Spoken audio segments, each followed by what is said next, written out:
Hi student, कैसे हैं आप लोग। आज इस वीडियो में हम संयोजकता की सहायता से सूत्र कैसे बनाते हैं उसके बारे में बताएंगे। कुछ बच्चों ने कमेंट किया कि सर बताइए कि संयोजकता की सहायता से या हम विभिन्न प्रकार के सूत्रों का निर्माण कैसे कर सकते हैं। तो इसके लिए आपको क्या होना चाहिए, पहले तो संयोजकता ज्ञात कैसे किया जाता है वो पता होना चाहिए कि हम कैसे संयोजकता ज्ञात कर सकते हैं। और कुछ विभिन्न प्रकार के से आपको विभिन्न प्रकार के रेडिकल, जिनको मूलक कहते हैं, मूलक के सिंबल अर्थात प्रतीक के बारे में पता होना चाहिए और उनकी विभिन्न प्रकार की संयोजकता के बारे में पता होना चाहिए। तो संयोजकता, इसको आप लोग 9 में या 11 में ये सब आपको पढ़ाया जा चुका है, फिर भी हम यहाँ पर आपको बता देते हैं। जैसे इलेक्ट्रॉनिक विन्यास के आधार पर संयोजकता हम कैसे निकालते हैं, आपको बताया गया है। किसी तत्व की जो संयोजकता होती है उसके संयोजी कोश में उपस्थित इलेक्ट्रॉनों की संख्या पर क्या करती है, निर्भर करती है। और किसी तत्व की संयोजकता जो है, हम संयोजी कोश में उपस्थित इलेक्ट्रॉनों की संख्या -8 में से और उस संयोजी कोश में उपस्थित इलेक्ट्रॉनों की संख्या को घटा करके तत्व की संयोजकता प्राप्त कर सकते हैं। जैसे मान लीजिए नाइट्रोजन की संयोजकता आपको प्राप्त करनी है, तो यहाँ पर नाइट्रोजन का प्रतीक क्या है, N, और इसका परमाणु क्रमांक होता 7। इलेक्ट्रॉनिक विन्यास करते हैं, 2 कितना हो गया 5। इसके संयोजी कोश में कितने इलेक्ट्रॉन हैं 5, तो 8 - 5 बराबर कितना हो गया 3। ऐसे ही मान लेते हैं एल्यूमिनियम की संयोजकता 2 8 3, ये भी आपको बताया गया है। यदि संयोजी कोश में इलेक्ट्रॉनों की संख्या 4 है, 4 से कम है तो उसकी संयोजकता उतनी ही रहती है, और यदि संयोजी कोश में इलेक्ट्रॉनों की संख्या 4 से अधिक है तो उसकी संयोजकता ज्ञात करने के लिए 8 में से हम क्या कर लेते हैं, घटा लेते हैं। तो यहाँ पर इसके संयोजी कोश में जो इलेक्ट्रॉनों की संख्या है वो 4 से कम है, तो 4 से कम है तो इसका मतलब कितना हो जाएगा 3। और इसमें क्या था, इसका भी 3 है, इसका भी 3 है। इसमें जो है संयोजी कोश में इलेक्ट्रॉनों की संख्या 4 से ज्यादा है तो 8 में से घटा करके प्राप्त कर लिया गया। इसमें जो है संयोजी कोश में इलेक्ट्रॉनों की संख्या 4 से कम है, इसलिए उतना हो गया, डायरेक्ट प्राप्त हो गया। और ये भी आपको बताया गया है, यदि हम संयोजकता सामान्य रूप से 8 में से घटा करके प्राप्त करते हैं तो सामान्य रूप से वो तत्व जो होता है अधातु होता है, अर्थात उस पर निगेटिव चार्ज होता है। और जो जिसकी संयोजकता डायरेक्ट आ जाती है, मतलब 4 से कम रहती है, तो उस पर जो धातु होते हैं वो मेटल में होते हैं और उन पर कौन सा चार्ज होता है, पॉजिटिव। यहाँ संयोजकता 8 में से घटा करके प्राप्त की गई, इसलिए तत्व पर कौन सा चार्ज आएगा, निगेटिव चार्ज आएगा। यहाँ डायरेक्ट आ गया 3, तो इस पर कौन सा चार्ज आएगा, पॉजिटिव चार्ज आएगा। ऐसे ही क्लोरीन की संयोजकता मान लीजिए हम ज्ञात करें, इलेक्ट्रॉनिक विन्यास इसका होता है 2 8 7। तो यहाँ पर संयोजी कोश में 7 है जो कि 4 से ज्यादा है, 8 - 7 बराबर कितना 1। चार्ज कौन सा आएगा, निगेटिव चार्ज आएगा। सोडियम का भी ऐसे है 11 2 8 1, संयोजी कोश में संख्या कितनी है 1, तो डायरेक्ट 4 से कम है तो डायरेक्ट 1 हो गया। वैलेंसी कितनी हो जाएगी 1, यहाँ वैलेंसी कितनी है, यहाँ भी 1 है, यहाँ वैलेंसी 3, यहाँ वैलेंसी 3, यहाँ 1। यहाँ तत्व पर कौन सा चार्ज आएगा, पॉजिटिव चार्ज। रीजन क्या है, क्योंकि यहाँ पर ये 4 से कम है संख्या, संयोजी कोश में वैलेंसी जो सेल है उसमें इलेक्ट्रॉनों की संख्या 4 से क्या है, कम है, तो संयोजकता आ जाएगी कितनी, 1 आ जाएगी। तो इस प्रकार से हम संयोजकता ज्ञात कर सकते हैं। तो संयोजकता ज्ञात करने के लिए हमें तत्व का प्रतीक और उसका परमाणु क्रमांक, उसके इलेक्ट्रॉनिक विन्यास के बारे में तो आना चाहिए, तभी तो ये सब चीजें ज्ञात हो सकती हैं। इसके साथ साथ कुछ रेडिकल के बारे में, जैसे हाइड्रोक्साइड आयन हो गया, OH निगेटिव होता है, इस पर जो चार्ज होता है वही उसकी संयोजकता होती है। एक नाइट्रेट हो गया NO3 निगेटिव, एक सल्फेट हो गया तो यहाँ पर हो जाएगा 2 निगेटिव है 2। फास्फेट हो गया PO, तो यहाँ पर हो जाएगा 3। इसके साथ साथ सल्फाइड हो गया तो हो जाएगा यहाँ पर 2। सल्फाइड, इस पर भी 2 निगेटिव चार्ज होता 2। सल्फेट, सल्फाइड, सल्फाइड, ये जो है सल्फाइड, सल्फाइड का जो प्रतीक होता है वो S2 निगेटिव, सल्फेट का SO4 2 निगेटिव, सल्फाइड का जो होता है SO3 2 निगेटिव होता है। ऐसे ही कुछ फेरस आयन है, उसका होता है 2+, 2 संयोजकता हो जाएगी। फेरिक आयन है Fe3+, तो यहाँ पर इसकी संयोजकता कितनी आ जाएगी, 3 आ जाएगी। क्यूप्रस आयन है तो यहाँ पर 1 पॉजिटिव होता है, तो 1। क्यूप्रिक आयन है 2 पॉजिटिव होता है, हो जाएगा कितना। ऐसे ही हमें संयोजकता ज्ञात करनी है, तो हम चलिए संयोजकता ज्ञात करते हैं। सोडियम आयन है, मान लेते हैं यहाँ पर 1 पॉजिटिव होता है, क्लोराइड आयन है 1, यहाँ पर 1, यहाँ पर कितना हो जाएगा 1। चलिए हम पहले मान लीजिए बहुत छोटा सा सूत्र ज्ञात करते हैं जल का।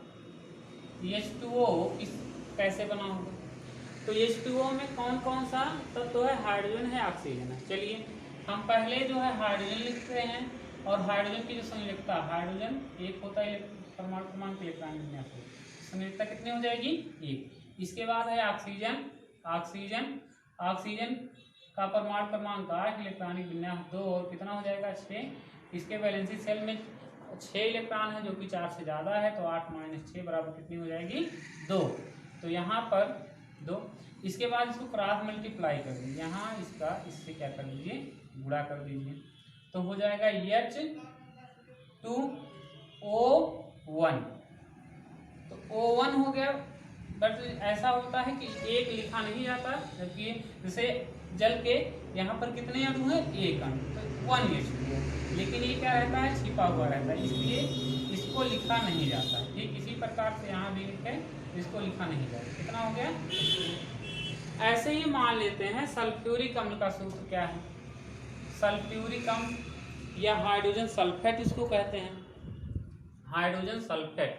तो नाम में आ रहा है हाइड्रोजन सल्फेट, सल्फेट आ रहा है, तो ये जानिए सल्फेट का प्रतीक क्या होता है, उसकी संयोजकता क्या होती है। तो सल्फेट का प्रतीक क्या है, SO4 2 निगेटिव, और हाइड्रोजन, तो हाइड्रोजन का प्रतीक तो हाइड्रोजन H है। संयोजकता कितनी, 1। सल्फेट है, सल्फेट की संयोजकता, सल्फेट प्रतीक, यहाँ इस पर जो चार्ज होता है उसको हम नहीं दर्शाएंगे, उसकी संयोजकता को उसी के ठीक नीचे लिख लेंगे। तो हाइड्रोजन की संयोजकता 1, इसके नीचे लिख लिए। सल्फेट आयन जो होता है इसकी संयोजकता कितनी होती है, 2, इसके नीचे लिख लेंगे। इसके बाद क्रॉस मल्टीप्लाई कर लेंगे, तो हो जाएगा H2, और उसके बाद यहाँ से हो जाएगा SO4, तो हो गया H2SO4 हो गया, तो ये H2SO4 बन गया। ऐसे ही मान लीजिए आपको बनाना है कैल्शियम नाइट्रेट, किसका सूत्र बनाना है, कैल्शियम नाइट्रेट। तो कैल्शियम नाइट्रेट, कैल्शियम नाइट्रेट का मतलब नाइट्रेट, तो नाइट्रेट के प्रतीक को जानिए, नाइट्रेट का प्रतीक क्या होता है, NO3 निगेटिव। कैल्शियम नाइट्रेट मतलब कैल्शियम है और उसमें क्या है, नाइट्रेट है, तो कैल्शियम लिख लीजिए और क्या लिख लीजिए, नाइट्रेट। कैल्शियम की संयोजकता ज्ञात कर लीजिए, 20 होता है, इलेक्ट्रॉनिक विन्यास 2 8 8 2, वैलेंसी सेल में कितना इलेक्ट्रॉन, 2, 4 से कम है, संयोजकता कितनी, 2। नाइट्रेट यहाँ पर कितना चार्ज है, 1 निगेटिव, संयोजकता कितनी है, 1। चलिए लिख लीजिए, तो क्या हो जाएगा, Ca, 1 लिखा नहीं जाएगा। NO3, अब NO3 की संख्या कितनी आ रही है, 2, तो ऐसे तो लिखा नहीं जा सकता है NO3 2, ऐसे हो नहीं सकता है, मतलब इन पूरे की संख्या कितनी आएगी, 2। तो यहाँ पर क्या लिख दिया जाएगा, NO3 का होल ट्वाइस। एल्युमिनियम हाइड्रॉक्साइड आपको लिखना होगा, एल्युमिनियम हाइड्रॉक्साइड का सूत्र, एल्युमिनियम हाइड्रॉक्साइड का सूत्र आप कैसे याद करेंगे। एल्युमिनियम हाइड्रॉक्साइड मतलब एल्युमिनियम है, हाइड्रॉक्साइड मतलब OH। एल्युमिनियम संयोजकता याद कर लीजिए, 13 2 8 3, वैलेंसी सेल में कितना इलेक्ट्रॉन, 3, तो वैलेंसी कितनी बन जाएगी, 3, क्योंकि ये 4 से कम है। Hydroxide ion OH negative, valency कितनी बन जाएगी, 1। चलिए क्रॉस मल्टीप्लाई कीजिए, तो यहाँ पर Al 1 रहेगा, ठीक, तो लिखा नहीं जाएगा। OH की संख्या यहाँ कितनी आ रही, 3, तो OH 3 नहीं लिखा जा सकता, OH 3 लिख देंगे, इसका मतलब केवल हाइड्रोजन ही 3 हो रहा है, जबकि इसमें O में भी 3 से गुणा हो रहा है, हाइड्रोजन में भी, मतलब इसकी भी संख्या 3 हो जाएगी और इसकी भी संख्या कितनी हो जाएगी 3। तो इसलिए आप लिख लीजिए OH का होल थ्राइस। ठीक इसी प्रकार से विभिन्न प्रकार के तत्वों की या यौगिकों की सूत्र, यौगिकों के जो सूत्र हैं इस प्रकार से हम संयोजकता की सहायता से ज्ञात कर सकते हैं। जैसे फेरिक सल्फेट का सूत्र आपको ज्ञात करना है, तो फेरिक, जैसे आप बताया ये फेरस है, ये फेरिक है। फेरिक का प्रतीक क्या है, ये फेरिक फेरस में अंतर इतने हैं, आपको बताया भी गया है कि जिसके नाम के अंत में अस आता है OUS, उसमें संयोजकता कम होती है। जैसे ये Fe2+ संयोजकता कम है तो फेरस आयन है, ये Fe3+ संयोजकता ज्यादा 3 है तो ferric ion, cuprous ion cupric ion.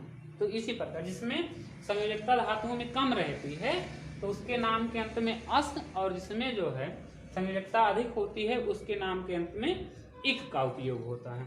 तो फेरस आयन, फेरस आयन हो गया, फेरिक आयन, हम फेरिक आयन का सूत्र ज्ञात कर रहे हैं। चलिए फेरस फेरिक दोनों का ज्ञात कर लेते हैं। पहले फेरस का ही, फेरस सल्फेट का ज्ञात करते हैं। Fe कितनी संयोजकता है 2 लिख लेते हैं। सल्फेट देखिए दिया गया है, लिखा गया है SO4 संयोजकता कितनी है 2, क्रॉस मल्टीप्लाई कर दीजिए तो हो जाएगा Fe2SO4 का होल ट्वाइस। चाहे ऐसे काट सकते हैं, कट जाएगा, कितना हो जाएगा 1 हो जाएगा। तो इस तरह से 1 कट जाएगा, अर्थात इसका सूत्र लिखा जा सकता है FeSO4। फेरस सल्फेट का फाइनली जो सूत्र बनता है वो FeSO4 होता है। अब हम फेरिक सल्फेट का ज्ञात कर रहे हैं, फेरिक सल्फेट का भी ऐसे ज्ञात हो जाएगा। फेरिक सल्फेट में फेरिक की संयोजकता कितनी होती है 3, तो यहाँ 3, सल्फेट की कितनी है 2, क्रॉस मल्टीप्लाई कर दीजिए तो हो जाएगा Fe2SO। अब जैसे आपको बताया गया यहाँ 3 लिखा नहीं जा सकता क्योंकि इस पूरे में गुणा होता है, तो SO4 का होता है, क्या नाम हो जाएगा, यहाँ संयोजकता ज्यादा वाली है फेरिक सल्फेट। फेरिक सल्फेट का सूत्र क्या, Fe2SO4 का होता है। ऐसे ही हम किसी भी यौगिक का सूत्र ज्ञात कर सकते हैं। तो यौगिक का सूत्र ज्ञात करने के लिए हमें 2-3 चीज़ों का याद होना बहुत ही आवश्यक है। विभिन्न प्रकार के जो मूलक होते हैं उनके सूत्र का याद होना, उनकी संयोजकता पता होना, और विभिन्न प्रकार के जो धातु हैं या तत्व हैं उनका जो है परमाणु क्रमांक पता हो, उनका कैसे इलेक्ट्रॉनिक विन्यास होगा, उनके परमाणु क्रमांक की सहायता से उनकी संयोजकता ज्ञात करेंगे और उस संयोजकता की सहायता से जो है हम उसका क्या कैलकुलेट कर लेंगे, फार्मूला का सूत्र निकाल लेंगे। और एक जैसे मान लीजिए एक क्वेश्चन यहाँ पर दे दिया जाए, किसी धातु क्लोराइड का सूत्र MCl2 है, MCl2 किसी धातु क्लोराइड का सूत्र जो है MCl2 है, इसके फास्फेट का सूत्र ज्ञात कीजिए। कह रहा है किसी धातु क्लोराइड का सूत्र, ये मेटल क्लोराइड है, धातु क्लोराइड का सूत्र MCl2 है और इसके जो है फास्फेट का सूत्र ज्ञात कीजिए। इसका ये फास्फेट का सूत्र क्या होगा, तो धातु क्लोराइड का सूत्र MCl2 है, धातु फास्फेट का सूत्र ज्ञात करना है, तो धातु फास्फेट का सूत्र क्या होगा। तो पहले ये ज्ञात कीजिए कि धातु क्लोराइड में धातु की संयोजकता क्या है। तो चलिए यहाँ पर लिख लीजिए, ये धातु क्लोराइड है MCl2, इसमें धातु की संयोजकता क्या होगी, ये कैसे बना होगा, क्रॉस मल्टीप्लाई से। क्रॉस मल्टीप्लाई का मतलब है M की संयोजकता रही होगी कितनी 2 और क्लोरीन की संयोजकता 1 होती है, मतलब इसकी संयोजकता ऐसी रही होगी, तभी तो ये क्रॉस करके ऐसे बना होगा M और इसके बाद Cl2। मतलब यहाँ से पता चल गया कि धातु क्लोराइड की संयोजकता कितनी है 2, तो यहाँ पर लिख लीजिए M की संयोजकता कितनी 2, धातु की संयोजकता जो है 2। मेटल क्लोराइड आप ज्ञात ही है MCl2। मेटल फास्फेट, धातु फास्फेट का सूत्र ज्ञात करना है, तो मेटल की जो संयोजकता, धातु की संयोजकता 2 पता चल गई। फास्फेट का प्रतीक, उसकी संयोजकता जान लीजिए, तो फास्फेट का प्रतीक क्या है PO4 3 निगेटिव और यहाँ पर कितना है 3, तो हो जाएगा PO4 संयोजकता कितनी 3 क्रॉस मल्टीप्लाई कर देंगे तो क्या हो जाएगा M3 और क्योंकि ये पूरे में गुणा होता है तो PO4 का होल ट्वाइस। ये किसका सूत्र आ गया धातु फास्फेट का क्या पता चल गया सूत्र पता चल गया। धन्यवाद।